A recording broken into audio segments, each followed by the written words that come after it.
Parov or Marcus? What do you prefer to be called? Well, I can't say. I think both guys are living in this body, so whatever you want.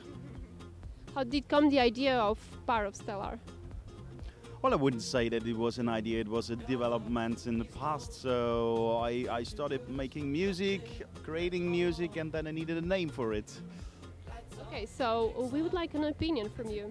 Do you agree that in the actual music industry, it's so easy for anyone to buy some machine, gadgets, and make some sound and put it on the internet, release it, and then call themselves like artists or creators? Do you agree that is it like that?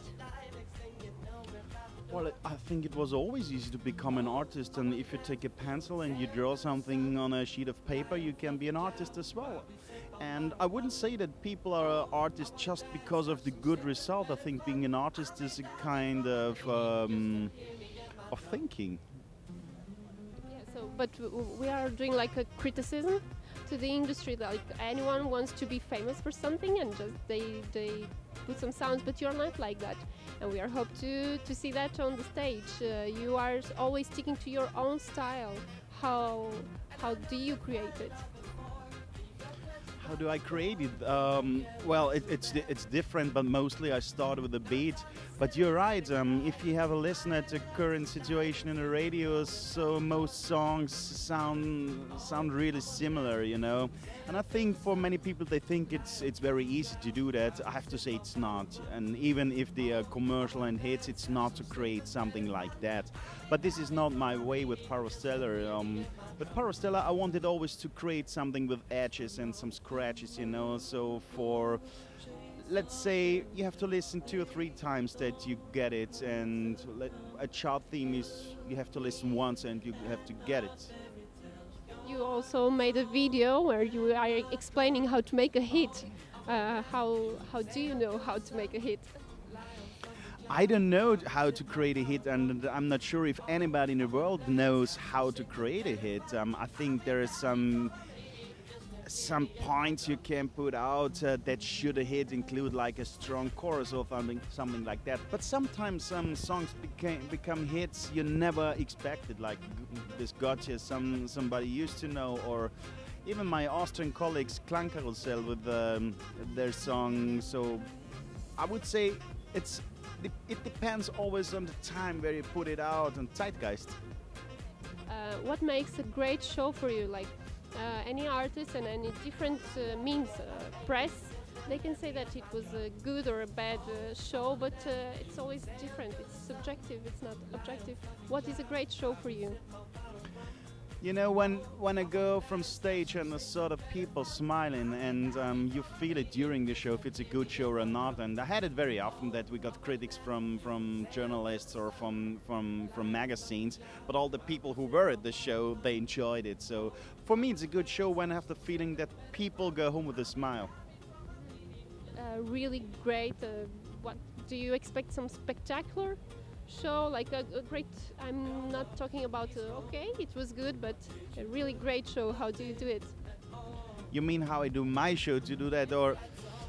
Well, you know, I started not with music, my career. I started as a designer and graphic designer. So for me, the show of Parov Stelar is much more than just music. This is watching and music in combination. So we had a huge LED mostly with a special light show. We include many video clips to the songs and to create something special, you know. And unfortunately it costs a lot of money to include that, but this is very important for me to give people something, you know, something outstanding. I just want to go there and play a show, and then tomorrow we in the next town. Of course we are, but I want to keep every moment and every night special for the guys who are coming out for us. So the video clips you make, it's explain us your ideas on your video clips. Is it because you started your career as a designer, as you said? Sometimes yes, sometimes not, you know, because if you always do your own stuff visually, maybe you're stuck in your own direction, but for example, the last video I did for Everything of My Heart, it was really, I still feel crazy because I colored and printed out 1,800 or 700 single pictures and scanned them back to the computer and created a video, so it took me 3 weeks. And I knew when I started this project, it's not about the money, it's about, I have to do that, you know, and yeah, being an artist sometimes not always logical. Yeah, because it is something like crazy to make thousands of photos and then put it back. So how were you inspired by it? Sorry, how? What inspired you for that? Well, we spoke about it before. I think in our times it's pretty fast. We speeded up everything. So there's so many new artists, so many social media informations. Everything goes so fast and quickly, you know. Most things you can hold in your hand, even a video clip. So I thought I have to do something that brings back my feet on the ground, that takes time. In fact, I could sell a video physically because I have so many sheets of paper, you know.